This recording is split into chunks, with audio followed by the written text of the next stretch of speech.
반갑습니다. 8월 25일 주일 큐티 스케치 시간입니다. 오늘 본문은 레위기 8장 22절부터 36절까지의 말씀입니다. 오늘 본문은 어제 본문에 이어서 제사장 위임식에 관련된 그런 내용이 소개되는데요. 제사장을 이제 삼을 아론과 그의 아들들을 먼저 부르고 그들에게 목욕을 시키고 그들에게 옷을 입힙니다. 옷을 입히고 나서 이제 먼저 아론에게 그러죠. 아론에게 옷을 입히고 나서 관유를 가지고 와서 성막의 모든 기구에 기름을 부어서 하나님께 바쳐집니다. 이게 이제 하나님을 위해서만 쓰임 받는다는 그런 거룩한 기름 부음을 받고 구별되고 있는 거죠. 그리고 사람에게도 아론에게도 기름을 붓죠. 하나님을 위하여 사용되는 구별된 존재라는 거. 그리고 이 관유는 그래서 제사장 위임식 때만 사용되는 기름이었습니다. 그렇게 하고 나서 어제 말씀드렸던 것처럼 속죄 제사를 드리고 그 다음 자기를 온전히 드리는 번제의 제사를 드립니다. 하나님께 이제 헌신을 다짐하는 또 감사하여 헌신하는 그런 내용이죠. 그리고 오늘 본문은 화목제의 성격과 비슷한 그런 어떤 형태로 나타납니다. 물론 이제 소제의 형식도 요제로 흔들어서 드리는 것도 있습니다.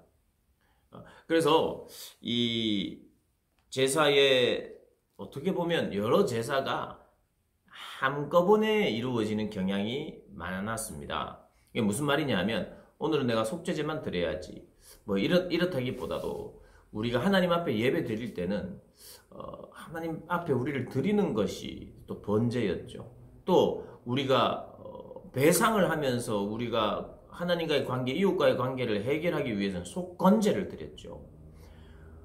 그리고 하나님과 우리와의 관계에 문제가 생겼을 때 화목을 위하여 이제 화목제를 드렸죠. 화목제. 나의 죄를 씻어달라고 하는 속죄제도 드렸죠. 근데 이제 보면은 우리가 이제 여러 제사들을 함께 드리는 경우가 많은데 그 모든 제사의 성격이 사실은 오늘날 우리가 드리는 예배 안에 다 있습니다. 예배 안에 요소. 근데 이제 오늘 우리가 제사들을 쭉 살펴보았을 때 굳이 순서를 따진다면 여러 제사들을 함께 드려야 될 때 순서를 따진다면 보니까 속죄제가 가장 먼저 드려집니다. 속죄제. 왜 그렇죠? 죄와 부정을 씻는 회복의 그런 의식이고 회복의 제사거든요. 하나님 앞에 속죄 제물을 드리면서 나의 죄를 용서해달라고 전가하여 용서해달라고 하는 그런 제사 의식이 필요하고 그 다음 번째는 우리가 하나님과의 관계가 회복된 우리를 하나님께 드리는 거죠. 헌신하여 드리는 것, 깨끗하게 된 우리를 온전히 태워서 다 드리겠다고 하는 그런 감사의 헌신, 이런 어떤 감사의 제사의 성격이 예배 안에 있죠. 그리고 화목제, 그 감사를 하나님 앞에 할 뿐만 아니라 사람들과도 함께 감사를 나누며 이게 이 화목제는 말씀을 드렸잖아요. 하나님과 우리 관계의 화목과 이웃과의 우리 관계의 이제 화목을 위해서 나의 제물을 하나님께 드린 제물 일부를 하나님께 태워드리고 그 나머지 것들은 제사를 지내는 헌제자와 여러 주변의 이웃들과 함께 먹었다고요. 그 예배 때마다 우리가 반드시 있어야 되는 것이 무엇인지를 이 시대에 우리가 드리는 예배, 하나님과의 관계하면서 우리가 드려야 되는 그런 어떤 예배의 정신과 원리를 우리가 제사를 통해서 발견할 수 있는데 먼저는 하나님 앞에 늘 속죄함으로 나아가야 된다는 겁니다. 예배 안에 항상 이것이 있어야 된다는 거예요. 항상 속죄함으로 우리 하나님과의 관계를 늘 살펴보고 말씀을 통해서 살펴보는 거예요. 또 의식적으로도 의지적으로도 그래서 우리가 날마다 예배 때마다 우리의 죄를 회개하는 일들이 있잖아요. 반드시 우리를 살펴봐야 되는 거예요. 반드시 우리에겐 죄가 있습니다. 날마다 죄가 있어요. 생각으로 범하는 죄, 또 우리의 실수로 범하는 죄, 우리가 영적으로 집중하지 못했기 때문에 가지는 죄, 연약함들 이런 것들을 늘 살피고 하나님 나에게 조명해 주세요. 내 죄를 깨닫게 해주세요. 하나님과의 관계가 더 분명해지기를 원한다고 그렇게 기도하면 하나님께서 깨닫게 해주시죠. 그래서 우리의 죄를 고백합니다. 이게 전가하듯이 예수 그리스도께 전가하여 나를 고백하여 드리는 거죠. 그 고백이 굉장히 중요합니다. 고백해야 돼요. 나의 죄를 생각나고 깨닫게 해주셔서 내가 고백해야 되죠. 그런 속죄제의 성격이 반드시 예배 안에 있어야 되고, 그러면 속죄되고 하나님과의 관계가 우리가 새롭게 되었을 때 우리가 할 게 뭡니까? 하나님과의 관계가 새롭게 되어서 감사합니다 하고 끝나느냐? 그렇죠. 감사해야 되죠. 감사. 그리고 감사할 뿐만 아니라 우리 자신을 어떻게 하나님 앞에 드려야 될지를 고민하고 결단하는 게 필요하죠. 그게 바로 번제와 같은 역할을 하는 것입니다. 번제. 하나님께 나의 죄를 씻으신 것을 감사하고, 또 하나님께서 씻어주셔서 회복해 주셔서 용서해 주셔서 온전히 내가 드려져야 하는 내 삶을 하나님께 다시 한번 드리는 거예요. 그렇게 예배 안에는 회개가 있고요. 그리고 감사가 있는 겁니다. 그리고 감사에 이어서 결단이 있고 헌신이 있는 거예요. 결단이라는 것은 내가 앞으로 죄를 짓지 않겠습니다 라는 결단도 필요하고요.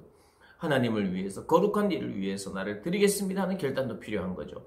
그러니까 예배 안에 반드시 회개가 필요하고 감사가 필요하고 또 나를 태워서 드리는 것이 필요해요. 이 세 가지는, 이 회개와 감사와 또 헌신은 예배 때마다 있어야 되는 겁니다.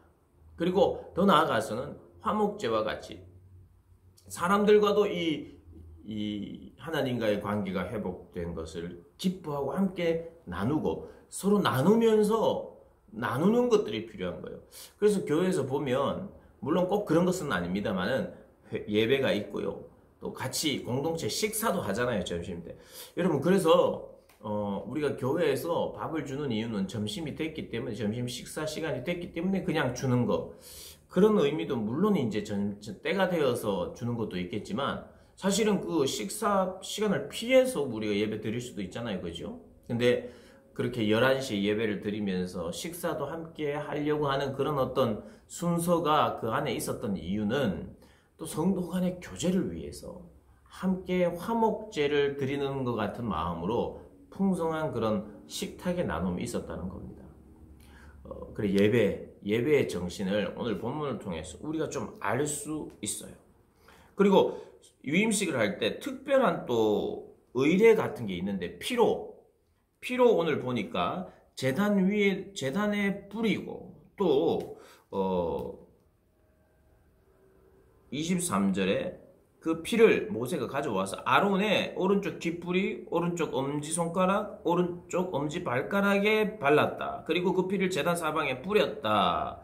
이런 내용이 나옵니다. 이제 특별히 피를 찍어서 귓볼, 그리고 엄지발가락에 뿌렸다.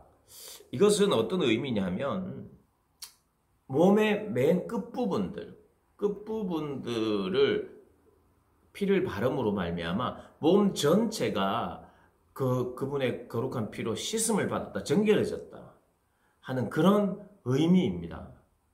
그리고 귀는 왜 중요하느냐 하면 하나님의 말씀을 들어야 되잖아요. 제사장은 하나님의 말씀을 더 긴밀하게 들어야 되고 순종해야 되잖아요. 그런 의미에서 내 귀가 정결해져야 되고, 내 손과 발의 대표되는 끝부분을 피를 발라서 내 손과 발이 하나님의 일을 위하여 바쳐집니다 라는, 구별됩니다 라는, 정결하게 되어 하나님 일만 하겠습니다 라는 그런 의미가 있는 것이에요. 그래서 우리도 그렇게 기도할 수 있는 것이, 하나님, 내 귀, 나의 손과 발이 하나님을 위해서만 드려지고 하나님의 음성을 듣기를 갈망하는 그러한 사람 되게 해달라고 기도하는 것, 오늘 본문을 통해서 우리가 배울 수 있는 것입니다. 우리 사랑하는 고등부 학생들 그리고 선생님들이 이런 마음으로 주 앞에 날마다 나아가서 예배하고 또 회개하고 감사하고 헌신하고 또 하나님 앞에 나의 손과 발, 나의 귀가 온전히 하나님께 드려지는 그런 삶을 살게 해달라고 날마다 기도하는 것 필요할 것입니다. 그렇게 살아가는 우리 모두가 되시기를 주님의 이름으로 축복합니다.